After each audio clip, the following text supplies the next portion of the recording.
I'm Richard Donnelly, and I like being a volunteer mainly because my parents went through hospice in Florida. And they were at home and hospice volunteers came, and I thought, this is what I would like to do someday when I retire. I'm going to be a volunteer. I'm a retired plumber, I'm a working actor, and this is a moving, inspiring, wonderful place to be. The reason I got into being a hospice volunteer is because my dad was a hospice patient, and I saw the care that he got through hospice. And then my mother was a hospice patient, and she was in a different setting. She was in the hospital setting, but the care was still the same. So I decided that it's something that I would like to do, and I find it very fulfilling.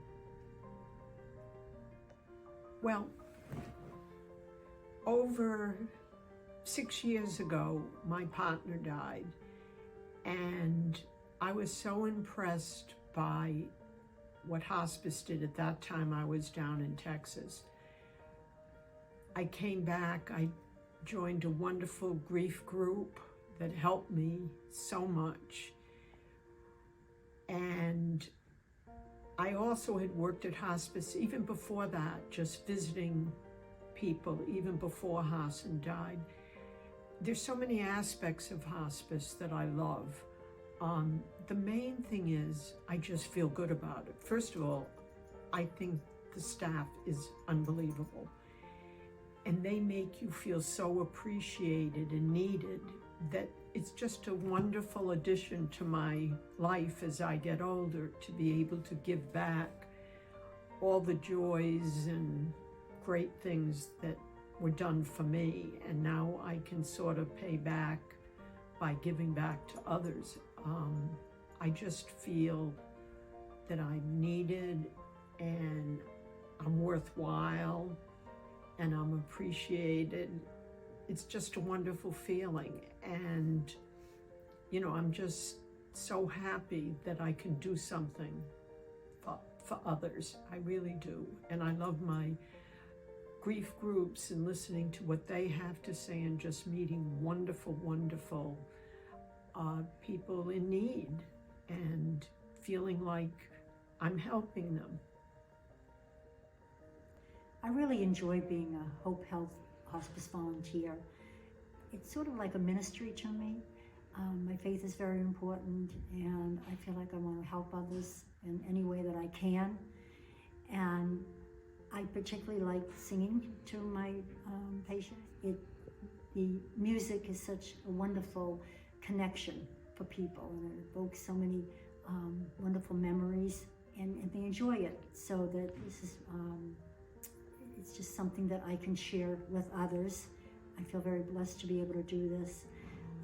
So many wonderful experiences in my volunteer time, and I just think that it's something that I enjoy doing. I hope others enjoy my time with them, and I feel very blessed to have this opportunity, and I thank HopeHealth for allowing me to do this. When I first volunteered, I really didn't know what to expect, and I was very surprised by the experience itself. First, I've learned so much here from patients, from their families, and from the incredible staff here. I've learned an example of loving care, of respect, and of how to listen to people. So that was the very first thing. The second is, it has been far more rewarding than I could have imagined. Many people come here, they're in a distressed state, they're pressured. It's an emotional experience, and many people have things they want to say. They want an audience. They want somebody to listen to them. I mean, it's a little bit like the experience on an airplane when the passenger next to you, whom you've never seen before, tells you their whole life, but far more intimate than that, and hence far more meaningful to me. I think the most meaningful thing of all that I've done so far is I learned to conduct what's called a pinning ceremony for veterans, in which we gather family, nurses, aides, and we all together celebrate the service of a veteran through a ceremony. It involves flags, it involves a pin that I ask a family member to put on a person. It involves a proclamation. I use all those words that we sometimes avoid, like honor, and commitment, and dedication. And at the very end, we put our hands on our heart and we thank this person for their service to the nation and to us and to our community. And for me, it's been an incredibly moving experience. And I think also for family and for friends, it's a moving experience to have their loved ones experience that had been so important, celebrated in a public ceremony. I also have learned from other volunteers. I had a mentor who took me around, and while her style and what she liked was entirely different from what I was comfortable with, I watched her manner and all of the cues she learned to take from people and from their circumstances and surroundings, of how to look in a room, and by the nature of what pictures and objects are there and the condition of the patient, to tell a lot that maybe couldn't be said in words, but that you can appreciate. And it's important to know if you're going to be helpful, and if you're going to be understanding, and if you're going to be caring. I have a volunteer friend who told me an experience that I thought was the epitome of volunteering.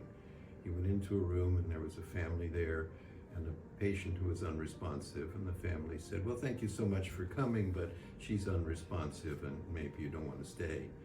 And he had looked at her and looked at her name and so forth and decided she was probably Irish, and went over to the head of the bed and he started to hum an Irish tune. And before long, he and the patient were singing the Irish tune, to the surprise and joy of the family.